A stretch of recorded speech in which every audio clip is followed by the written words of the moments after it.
Also from PHS girls basketball team, Eden DeBord is signed with Wesleyan University. Eden and Lucie will go from teammates to opponents in the Mountain East Conference. Over the course of her career, this year's championship run at Parkersburg, Eden played a big role on offense and defense. She joins a Cardinals team that went 17-12 this past season, including winning 5 straight games in the MEC to close out the regular season.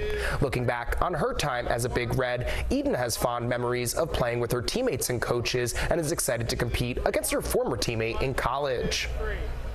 My favorite memories are definitely just the time spent with the coaches and my teammates. I really do just love every single one of them, and all the trips are definitely very fun. I hope that we still like each other, but we will get to play against each other, and I think that'll still be super fun.